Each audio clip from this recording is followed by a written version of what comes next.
Let's discuss the Sinew channel, bladder channel.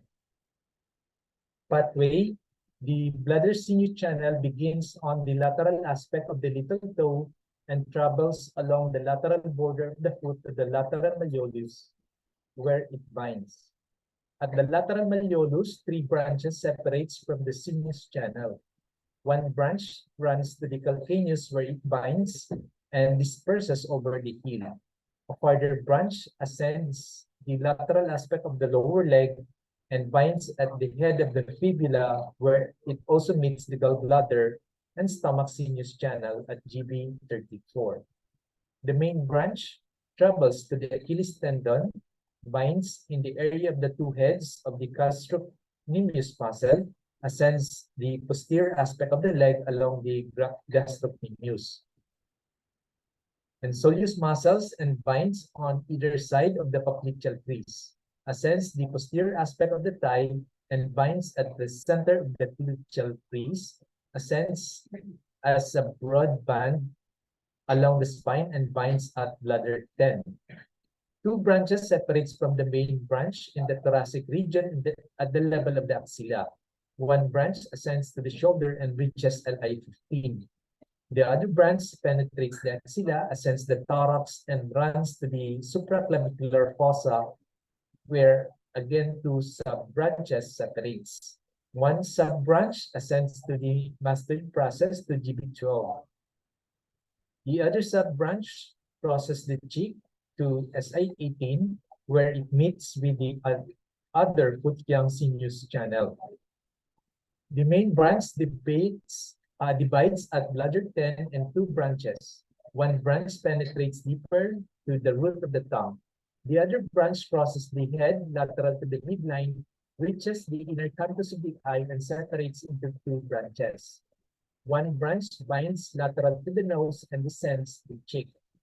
The other branch crosses the upper eyelid and connects with the stomach sinus channel together, forming a network around the eye.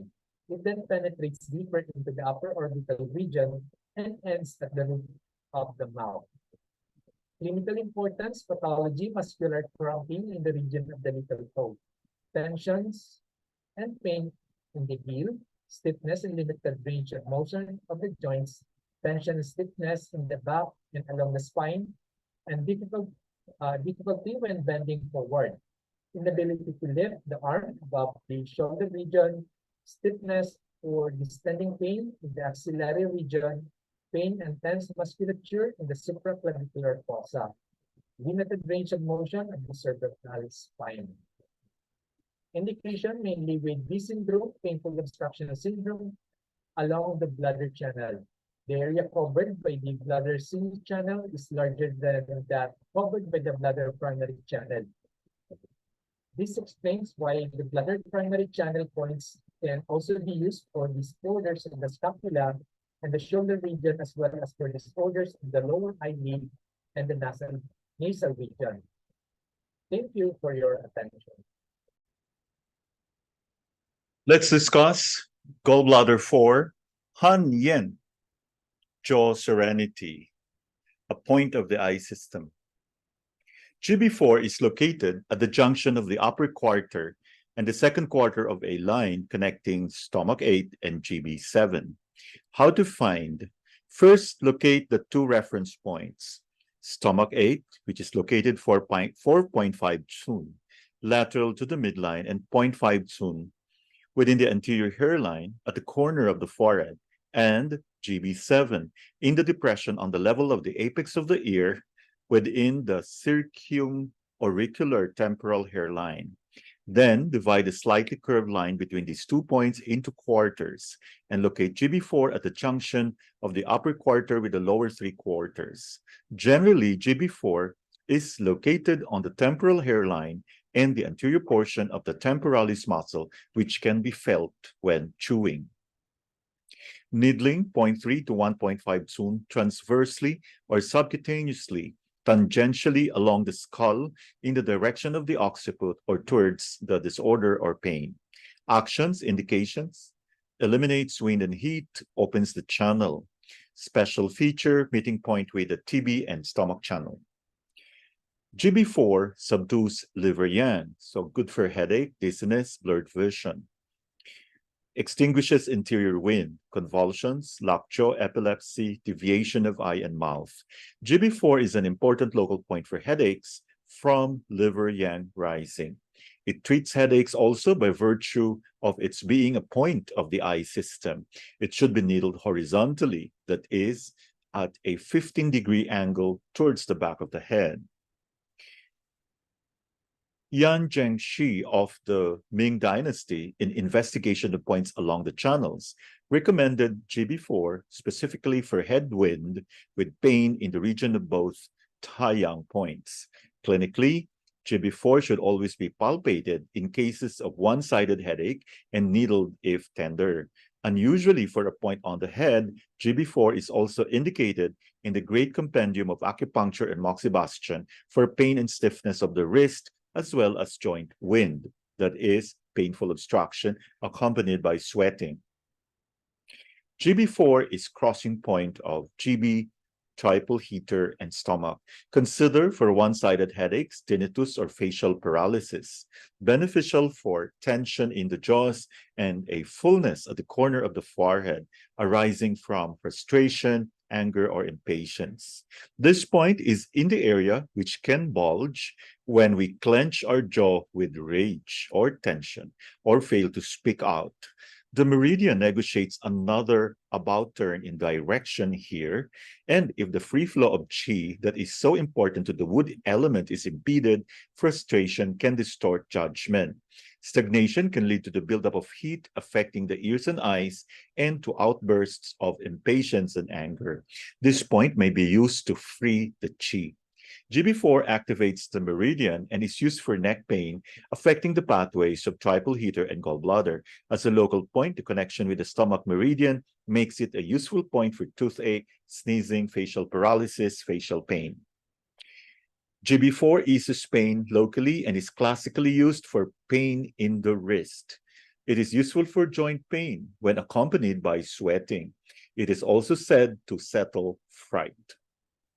GB4 eliminates wind and is used for migraine, especially if one-sided, and particularly if there is pain along Taiyang, the SI and bladder channels. Also used when there is wind in the head, vertigo, epilepsy, or convulsions. Clears heat and is used for pain and redness of the outer canthus, used for visual dizziness and headaches when the body feels hot. Thank you for your attention. Let's continue our discussion on the kidney channel. We now discuss the kidney sinew channel. First, we explore its pathway. The kidney sinew channel originates beneath the little toe, diagonally crosses the sole of the foot, meets the spine sinew channel, and continues to the medial malleolus where it binds. From here, a minor branch travels to the medial portion of the calcaneus. The main branch ascends to the posteromedial aspect of the leg, binds at the medial condyle of the femur, crosses the bladder sinew channel, ascends to the posteromedial aspect of the thigh to the genital region to REN 3 and REN 2, where it meets the other yin sinew channels. It then penetrates the abdomen, runs along the spine to the nape of the neck, and there meets the bladder sinew channel. From the genital region, an internal branch traverses the gluteal region and follows the deep musculature along the spine to the occiput, where it meets the bladder sinew channel. Its clinical importance. Pathological signs of the sinew channel will manifest with spasms on the sole of the foot, pain or spasms along the posteromedial aspect of the lower extremity, the back and occiput. Chronic B syndrome, epileptic seizures, limited range of motion with spinal flexion and extension, degenerative disorders of the bones and joints, spondylosis, and osteoarthritis. The sinew channel is indicated mainly for chronic pain, spasms, and cold sensations of the lower back and spine, accompanied by limited range of motion. Again, the pathological symptoms of the kidney sinew channels are the following: cramping of the bottom of the foot, cramping and pain along the course of the channel, convulsion and spasm associated with epilepsy. If the disease is on the exterior, the patient cannot bend forward. If the disease is on the interior, the patient cannot bend backwards. Thus, in a young disorder, there will be inability to bend the lumbar spine forwards, whilst in a new disorder, here will be inability to bend the lumbar spine backwards. It is by virtue of these functions and relationships, as well as the channel pathways discussed before, that many of the actions and indications of the points of the kidney channels can be explained. This can be summarized as: first, routing pathologically ascending heat, qi, yang, and wind. The kidneys are the bottommost zhang and the root of the yin in the body.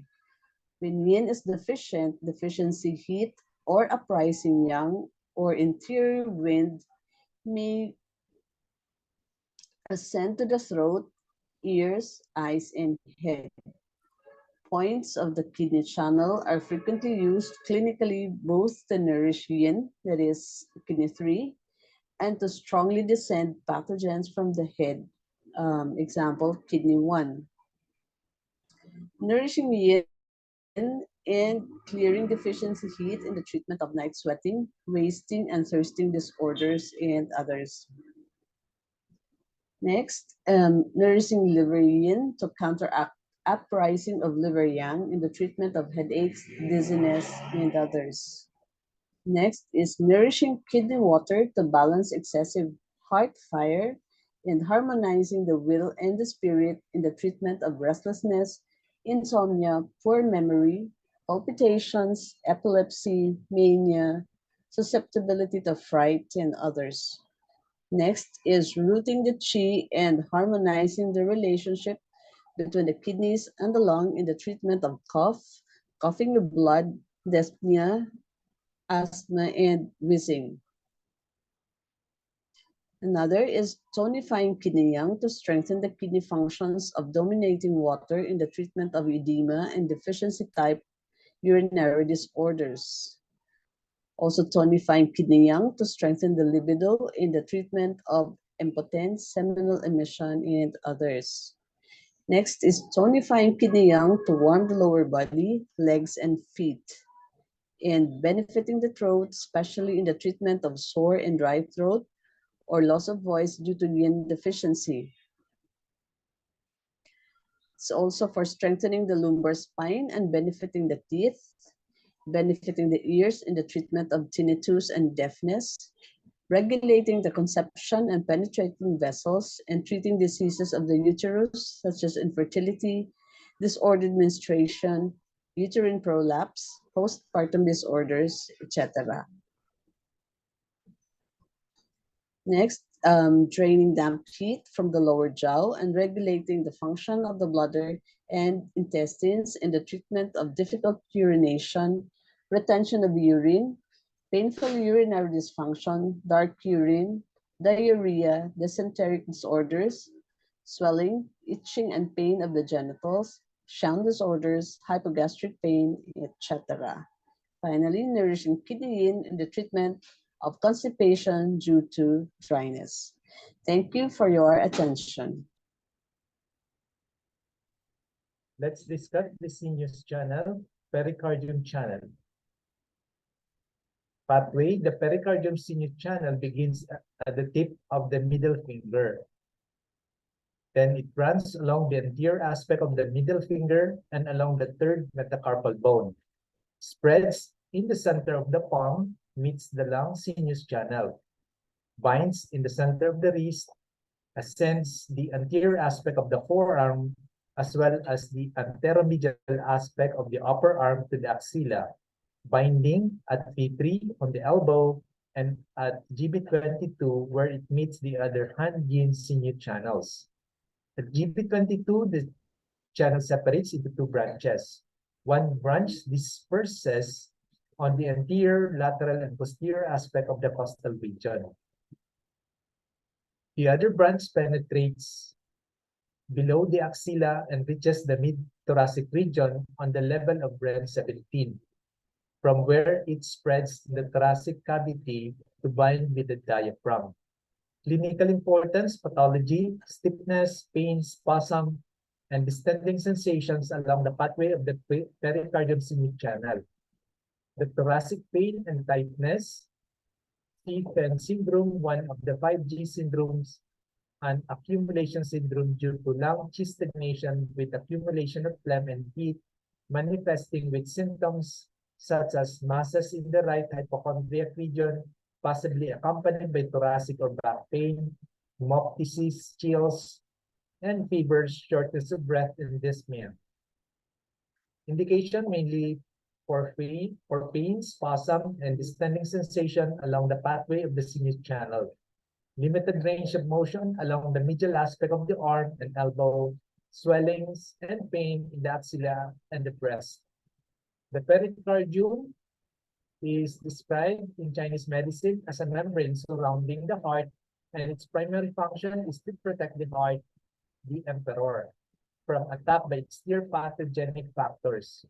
In the yellow emperor inner classics, the pericardium was not afforded independent status as one of the Sangfu, and this has been reflected in the Chinese medical tradition. Ever since discussion of the 5 Sang and 6 Fu, although not considered as a discrete Sang, but rather an appendage of the heart. The pericardium channel, paradoxically, was originally considered the primary channel to treat heart disorders.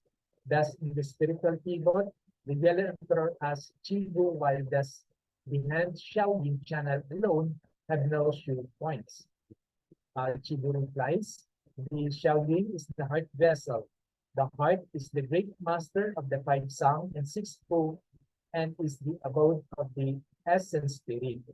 It stores so firmly that no pathogen can come to reside. If it does, then the heart will be injured and the spirit will depart. If the spirit departs, there is death. It is for this reason that the pathogen destined to attack the heart will attack the pericardium. The pericardium is the channel that is controlled by the heart. Therefore, the heart alone has no shoe points. In chapter 2 of the spiritual pivot, Qi Wu describes the heart channel rather than the pericardium channel as originating at the P9 and traveling P8, P7, etc., as far as P3. The spiritual pivot elsewhere, however, just discuss points of the heart channel, for example, heart 7 for heart disorders, reflecting some of the contradiction inherent in a text written by different authors at different times. It was not until the systematic classic of acupuncture and moxibustion, written in the 3rd century, that 2 points of the heart channel were first discussed. In the theory of differentiation of patterns according to the Sangfu, the pericardium has no pattern of disharmony of its own. The only discussion of pericardium disorders per se follows on from its function as the wrapping or protection of the heart and the disturbance of consciousness manifesting as mental confusion and even coma that occurs during the course of a febrile disease is ascribed to pericardium rather than the heart. Thank you for your attention. Now let's talk about the triple burner primary channel. The external pathway of the triple burner primary channel begins on the ring finger at the ulnar corner of the nail at TB1. TB1 is reached by a branch of the pericardium primary channel that separates on the palm of the hand at P8, the hand-yin-yang connection of the 3rd great circuit. The channel runs along the ulnar side of the ring finger, continues between the 4th and 5th metacarpal bones, travels along the posterior aspect of the forearm between the radius and the ulna towards the lateral aspect of the arm, passes the olecranon and continues along the upper arm to the shoulder, traverses the shoulder, interacts with SI12, and meets the other yang primary channels at 214, runs to the anterior aspect of the body, crossing GB21 and stomach 12, the latter in the supraclavicular fossa. At stomach 12, the channel enters the body to begin its internal section. It meets the pericardium at 17, penetrates the diaphragm and enters the abdomen, connecting with the upper, middle, and lower burners. From the lower burner, an internal branch, according to some authors, the TB channel descends to the popliteal fossa to bladder 39, the lower Hussey point of the triple burner. A further inner branch originates in the thorax at 17, emerges at the supraclavicular fossa, and ascends to the posterior border of the sternocleidomastoid muscle to TB16, follows via TB17, TB18, TB19, the temporal bone along its border behind the ear, and reaches TB20 above the apex of the ear. It crosses the gallbladder primary channel at GB6, GB5, GB4, also at GB11 and GB14, descends the cheek to the lower jaw and ascends again to intersect with SI18 on the lower border of the zygomatic arch and continues to the infraorbital region. From TB17, a branch penetrates the ear, emerges to the exterior, anterior to the tragus, intersects with SI19, continues past TB21 and TB22, meets GB3, crosses its own cheek branch, and ends at TB23 on the frontozygomatic suture. From TB23, or according to some authors, from TB22, a small branch runs to GB1 at the lateral canthus of the eye, yang axis of third great circuit. Clinical importance. Exterior signs and symptoms will be manifesting as neck pain, cheek pain, red and painful eyes, deafness, pain behind the ears, pain on the posterior aspect of the shoulder and the upper arm. Interior or Zhangfu organ signs and symptoms: abdominal fullness and distension, difficult urination, skin edema, skin swellings, and uresis. Connections of the triple burner primary channel. Connections with the other channels. First, we have the pericardium primary channel. Connection is hand yin-yang pairing of the third great circuit. Location PA to TB1 on the hand. Circulation is circadian according to the organ clock. Importance, exterior-interior relationship. The triple burner connection with the gallbladder primary channel is paired according to the 6-channel theory, hand-foot pairing, Shaoyang, yang axis of the third great circuit. Location, TB23 or TB22 to GB1 on the head. Circulation is circadian according to the organ clock. Importance, above-below relationship. Overview of triple burner points. Clear heat at defensive qi and qi levels in febrile diseases. Affect arms, shoulders, neck, head. Used for ear problems related to heat or damp heat. Regulate the lesser yang. Move qi and regulate the qi mechanism. Let us now summarize the primary channel of the triple burner. It starts at the tip of the ring finger, running between the 4th and 5th metacarpal bones. It flows to the wrist and up the lateral aspect of the arm between the radius and ulna.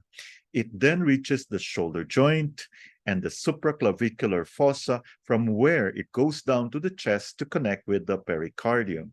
It then descends through the diaphragm to the abdomen to join the middle and lower burners.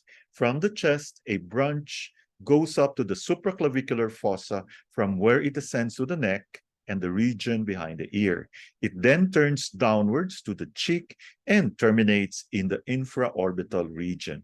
From behind the ear, a branch enters the ear, re-emerges in front of the ear, and links with the gallbladder channel. Thank you for your attention.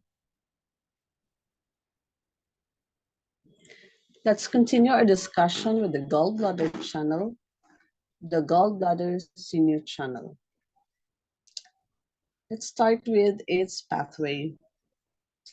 The gallbladder sinus channel begins at the fourth toe, binds anterior and inferior to the lateral malleolus in the area of gallbladder 40, follows the lateral aspect of the leg, binds at the fibula and the lateral aspect of the knee. From the fibula, it continues to ascend to the lateral aspect of the thigh, and while a branch runs obliquely to stomach 32, where it binds. The main branch further ascends to the leg to bind at the greater trochanter. Here, a branch separates and disperses over the gluteal and sacral regions. From the hip, the channel continues to ascend the flanks to the lower costal region, where it divides into two branches. One branch traverses the lateral aspect of the thorax and ascends to bind at stomach 12. The other branch follows the mid-axillary line to the thorax, meeting the other branch in the supraclavicular fossa. From stomach 12, the channel ascends the lateral aspect of the neck and curves around the ear. A branch continues to the apex of the ear and to Do20. From the temporal region, a branch descends and traverses the cheek to the lower jaw, crosses the zygomatic arch to reach ST8, where it meets the other foot-yang sinus channel and divides into two branches. One branch travels laterally to the root of the nose, the other to the outer canthus of the eye. Clinical importance.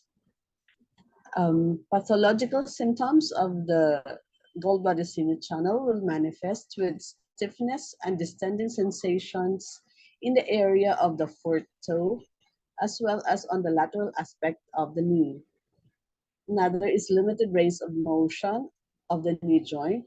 There will also be pain, tension, and distending sensation in the popliteal crease radiating to the thigh and sacral region and vice versa. There will also be pain and distending sensations in the sacral region. It's already radiating to the hypochondrium and vice versa. Pain and tension in the supraclavicular fossa, thorax, breast, and neck region. Pain along the left side of the channel and inability to open the right eye and vice versa. Indication. This channel is predominantly for pain, muscle tension, stiff joints, and distending sensation on the lateral aspect of the body. It is used for disorders of the anterior, lateral, and posterior aspect of the legs, especially those affecting the knees and the thighs. The gallbladder sinus channel spreads in the thorax and the breast so that points on the gallbladder channel can be used for disorders in those areas. It's also for headaches on the vertex and temporal region. The channel also reaches the lateral aspect of the nose, which supports the relationship with the nose. Therefore, gallbladder points can be used for chronic nasal disorders, chronic sinusitis, etc. Again, pathological symptoms of the gallbladder sinus channel will manifest with straining and cramping of the fourth toe, leading to cramping of the lateral aspect of the knee, inability to extend and bend the knee, spasm of the popliteal region in the front, leading to spasm of the upper thigh, and in the back, spasm of the sacrum, radiating to the lateral costal region and the area below the lateral costal region.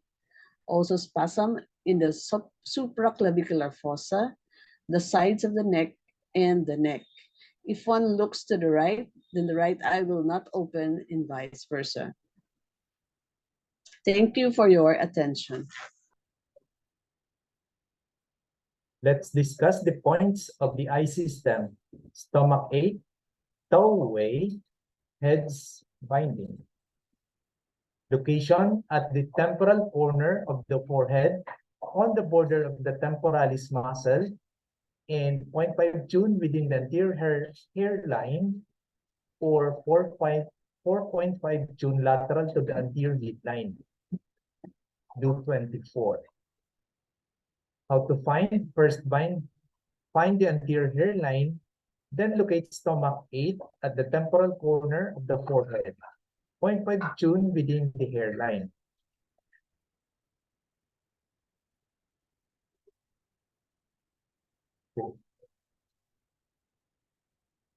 Chewing movements of the temporalis muscle will still be palpable here. Also located 0.5 June superior to the anterior hairline are do 24, bladder 3, bladder 4, GB15, GB13, anterior midline superior to the inner canthus of the eye. 1.5 June lateral to the anterior midline, 3 June lateral to the anterior midline.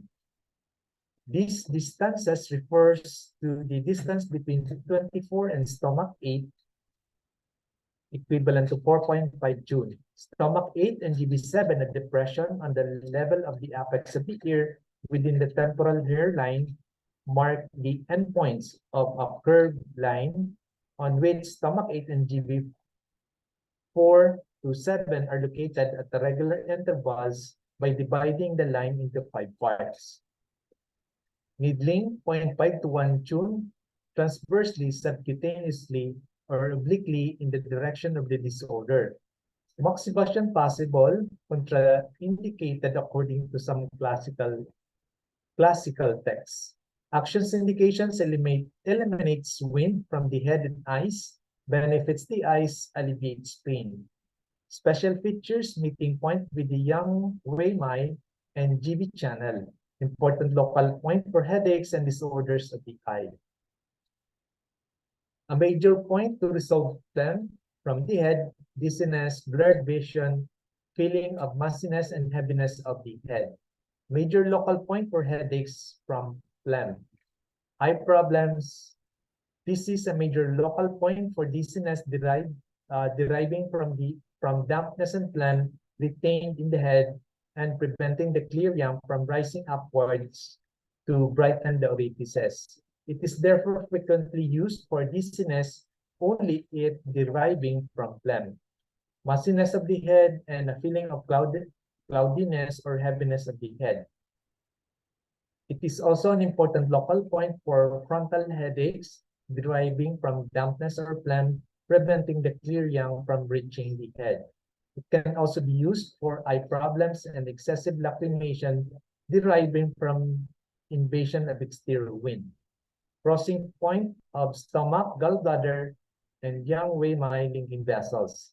Considered when a patient is caught up in over-processing, overthinking, mental turmoil, or where the head feels as though it is tied up in knots. From stomach 8, there is a deep pathway to do 24. A good point to select with mind and spirit when the person is stuck in over-processing, agitation, confusion, and consequent despair. The crossing with gallbladder, with its powers of new beginning, dealing only with what is pure, and its ability to forge a path through the obstruction. All reinforced by gathering yang qualities of Yang Wei Mai, helps clear yang ascend to the head and break through the mental stugginess of the stomach when it has exhausted itself by overthinking.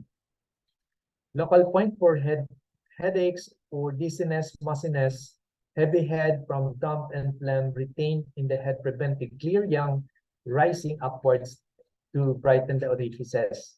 For headaches arising from digestive disorders or wind invasion, headaches with blurred vision from deficient qi and blood. It can also be used to treat eye problems, excessive lacrimation from wind invasion, eyelid tick. Stomach 8 is particularly indicated in headaches and eye disorders due to wind, whether exterior pathogenic wind invades the channel of the head or internally generated wind. As far as exterior headaches are concerned, although it is suitable for both wind cold and wind heat, many classic stress is used in the treatment of splitting headaches with bursting eye pain symptoms more usually associated with wind heat. wind, heat. Heat is a young pathogen, and its nature is to flare upwards and expand, obstructing the collaterals and leading to a distending and splitting sensation of the head. In the treatment of the headache, accompanied by pain or twitching of the eyes, stomachache is frequently combined with classical prescriptions with bladder 2. Stomachache is also indicated for severe headache accompanied by vomiting and especially suitable for migraine headache with nausea or vomiting and dimness of vision or bursting pain of the eyes. The ability of stomachache to clear internally generated wind from the head is reflected not only in its use for this kind of headache, but also for dizziness and hemiplegia. Thank you for your attention. Let's discuss the TCM pathology for cough. The Chinese term for cough is composed of two parts, each being a distinct symptom. The mechanism and treatment of disease in Chinese medicine says, Ke refers to a cough without sputum, in which case one uses pungent sweet herbs to moisten the lungs. Su refers to cough with sputum, in which case one must resolve phlegm and restore the descending of lung qi. Chu Zhenheng's Qing Kui Ku Xuan gives the treatment principles for various types of cough as follows. For wind cold, open the space between skin and muscles and use urchin tong plus ma huang, xing ren, and qi king. For fire, drain fire, clear the lungs, and resolve phlegm. For deficiency, use si wu tang plus zhu li and qiang ye, ginger juice. Cough that is worse in daytime is due to stomach fire.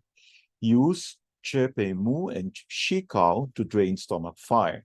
Cough that is worse in the evening is due to yin deficiency. Use si wu tong plus qi mu and huang po.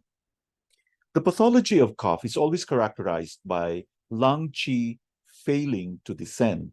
This may happen either because the lungs are obstructed by an exterior or interior pathogenic factor, full type, or because lung qi or lung yin is deficient and fails to descend properly, empty type. Pathogenic factors in the lungs that impair the descending of qi include external wind, heat, phlegm, stagnation of qi, and liver fire. In such cases, when qi fails to descend because of a pathogenic factor, it is said to be rebelling upwards. All the old classics convey this idea of cough being caused by rebellious qi. The simple questions in chapter 10 says, cough consists of qi rebelling upwards. The essential prescriptions of the Golden Cabinet by Zhang Zhongqing says, cough is due to qi rebelling upwards. The implication is that in order to treat cough, one must restore the descending of lung qi and subdue rebellious qi. In Chinese, subduing rebellious qi and making qi flow in the correct direction is called shun, a term that is used in opposition to ni, which means rebellious. Yu Tuan's Yi Shui Cheng Chuan says, to treat cough, one must first resolve phlegm. To resolve phlegm, one must rectify qi. The Yitong Cheng Mai Chuan Shu by Wang Kantang confirms this when it says, to treat cough, one must resolve phlegm. To resolve phlegm, one must make qi descend. External coughs are by definition of the full type. Interior coughs may be of the deficiency or excess type, and the main pathology in the excess type is phlegm or fire. Phlegm combines with heat or cold, and fire may be of the excess or deficiency type. Thank you very much for your attention.